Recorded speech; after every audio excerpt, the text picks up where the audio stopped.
comprenez cette façon d'exprimer un soutien face à deux pays qui nous sont complètement étrangers et qui sont dans une guerre? Et quelle doit être la position de l'Afrique? Oh, c'est beaucoup de questions. Hein. Deux questions. Est-ce que vous comprenez l'engouement que cette guerre a engrangé auprès des Africains et qui, là-dedans, ont tendance à soutenir un pays? Et ensuite, quelle doit être la position de l'Afrique, vous en tant qu'homme politique? Premièrement, l'engouement est normal. Nous sommes dans un monde connecté. Tout ce qui se passe en quelques points que ce soit du globe intéresse tous les citoyens du monde. Donc il n'y a pas que la guerre en Ukraine qui intéresse les Africains. Vous avez vu qu'il y a plein d'autres sujets. Si ça intéresse à la Champions League, ça ne pose de problème à personne. Pourquoi lorsqu'il s'intéresse à l'Ukraine, ça semble poser des problèmes? Non. Je pense qu'il est tout à fait normal que les Africains fassent leurs commentaires sur une situation de guerre. Et ce n'est pas n'importe quelle guerre, ce n'est pas n'importe quel conflit. C'est quand même un conflit qui implique une puissance nucléaire et pas des moindres. Un des membres permanents du Conseil de sécurité. Et donc, c'est tout à fait que les Africains soient attentifs. Mais personnellement, je ne voudrais pas que les Africains soient entraînés dans une guerre qui se passe à des dizaines de milliers de kilomètres du continent africain, où les enjeux ne sont pas des enjeux africains, où les intérêts ne sont pas des intérêts africains. Les gens qui ont déclenché la guerre, comme ceux qui soutiennent d'autres partis, savent pourquoi ils le font. Nous ne pouvons pas être, j'allais dire, des suiveurs dans le jeu de la géopolitique mondiale. Nous sommes l'Afrique, nous avons nos problèmes et nos problèmes de développement qui doivent nous occuper prioritairement, sans que nous soyons aveugles sur ce qui se passe ailleurs. Mais je ne vois pas pourquoi je dois me préoccuper plus de ce qui se passe en Ukraine que de ce qui se passe en République démocratique du Congo, où il y a eu plus de 10 millions de morts. On ne le dit pas assez, Madame Payette. On ne dit pas assez qu'il y a eu plus de 10 millions de morts en République démocratique du Congo, pour la guerre qui y sévit et qui continue encore avec des relents. Quelle est la couverture que la presse internationale en a faite? Moi, j'ai un rapport des Nations Unies où on a identifié les entreprises occidentales, y compris certains pays occidentaux, qui alimentaient la guerre pour exploiter les ressources minières du Congo. Qu'a-t-on fait? A-t-on jamais pris une décision contre eux? Donc, je ne voudrais pas que l'Afrique se laisse entraîner par émotion ou par je ne sais quoi.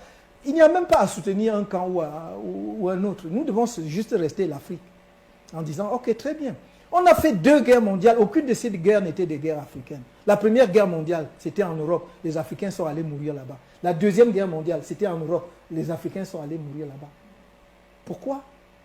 Pour quelle contrepartie? Et en dépit de la deuxième guerre mondiale, il a fallu que l'on se batte comme on s'est battu pour obtenir nos indépendances. Que l'on nous concède à moitié. Vous avez vu la déclaration de la présidente de la Commission de l'Union européenne sur les Africains, parce que sur le vote au Conseil de sécurité, nous n'avons pas voté comme on attendait que nous votions. Vous avez vu la déclaration de M. Borrell sur les Africains? Sur l'aide, on ne donnera plus l'aide. Nous sommes devenus des mendiants au point où on nous interdit même de penser. On nous appelle des États, mais nous ne pouvons pas décider de nos propres politiques.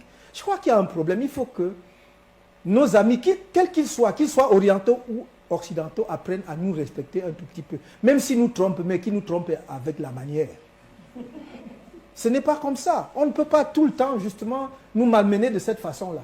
Vous ne pouvez pas mener la politique que vous voulez parce que ça doit être dicté. Vous ne pouvez même pas penser une seule seconde. On nous blâme, ou en tout cas certains pays africains, d'avoir voté d'une certaine manière et publiquement. Même, ce n'est même pas diplomatique. La diplomatie aurait voulu justement qu'on les touche d'une certaine manière pour dire, mais enfin, on aurait pu. Mais on sermonne comme un maître qui sermonne un écolier ou un élève.